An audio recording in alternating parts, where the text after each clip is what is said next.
السلام علیکم دوستو، ایک بار جبرائیل علیہ السلام نبی کریم صلی اللہ علیہ وآلہ وسلم کے پاس آئے تو آپ صلی اللہ علیہ وآلہ وسلم نے دیکھا کہ جبرائیل علیہ السلام کچھ پریشان ہیں۔ آپ صلی اللہ علیہ وآلہ وسلم نے فرمایا جبرائیل کیا معاملہ ہے کہ آج میں آپ کو غمزدہ دیکھ رہا ہوں؟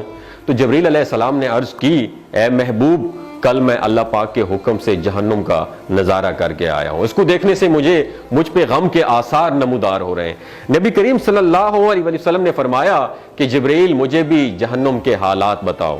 جبرائیل نے عرض کی جہنم کے کل 7 درجے ہیں اور ان میں سے جو سب سے نیچے والا درجہ ہے اللہ ان میں منافقوں کو رکھے گا، اس سے اوپر والے 6 درجے میں اللہ تعالیٰ مشرک لوگوں کو ڈالیں گے، اس سے اوپر 5ویں درجے میں اللہ سورج اور چاند کی پرستش کرنے والوں کو، عبادت کرنے والوں کو ڈالیں گے، 4تھے درجے میں اللہ پاک آتش پرست لوگوں کو ڈالیں گے، اور 3رے درجے میں اللہ پاک یہود کو ڈالیں گے، 2 درجے میں اللہ تعالیٰ عیسائیوں کو ڈالیں گے۔ یہ کہہ کر جبرائیل علیہ السلام خاموش ہو گئے تو نبی کریم صلی اللہ علیہ وسلم نے پوچھا جبرائیل آپ خاموش کیوں ہو گئے؟ مجھے بتاؤ کہ پہلے درجے میں کون ہوگا؟ جبرائیل علیہ السلام نے عرض کیا کہ اے اللہ کے رسول، پہلے درجے میں اللہ پاک آپ کی امت کے گناہگاروں کو ڈالیں گے۔ جب نبی کریم صلی اللہ علیہ وسلم نے سنا کہ میری امت کو بھی جہنم میں ڈالا جائے گا تو آپ بے حد غمگین ہو گئے اور آپ نے اللہ کے حضور دعائیں کرنا شروع کر دی۔ 3 دن ایسے گزرے کہ اللہ کے محبوب مسجد میں نماز پڑھنے کے لیے تشریف لاتے، نماز پڑھ کر حجرے میں تشریف لے جاتے اور دروازہ بند کر کے اللہ کے حضور رو رو کا دعائیں فرماتے۔ صحابہ حیران تھے کہ نبی کریم صلی اللہ علیہ وآلہ وسلم پر یہ کیفیت کیسے طاری ہوئی ہے، مسجد سے حجرے جاتے ہیں، گھر بھی تشریف لے کر نہیں جا رہے۔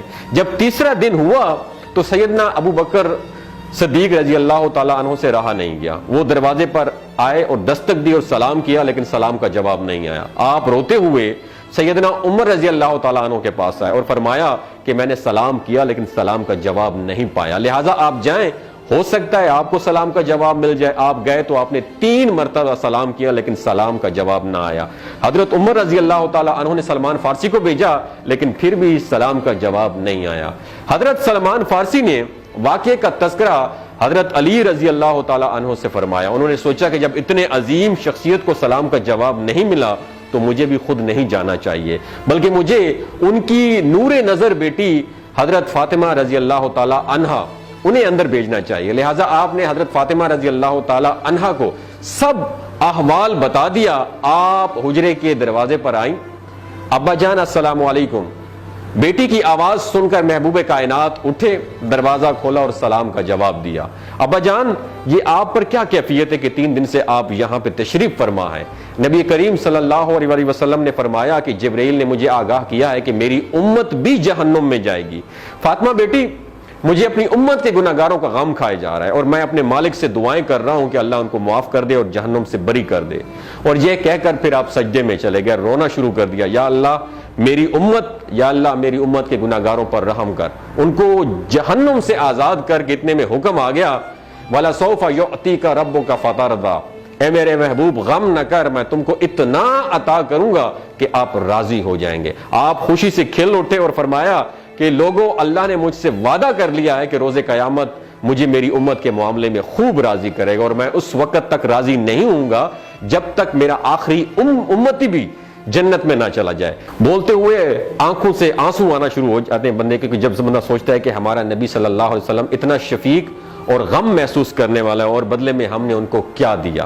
آپ کا 1 سیکنڈ اس ویڈیو کو دوسرے لوگوں تک پہنچانے کا سورس ہے۔ میری آپ سے عاجزانہ اپیل ہے کہ لا حاصل اور بے مقصد پوسٹیں ہم شیئر کرتے رہتے ہیں، لیکن آج اپنے نبی کی رحمت کا یہ پہلو کہیں ہم سے مس نہ ہو جائے۔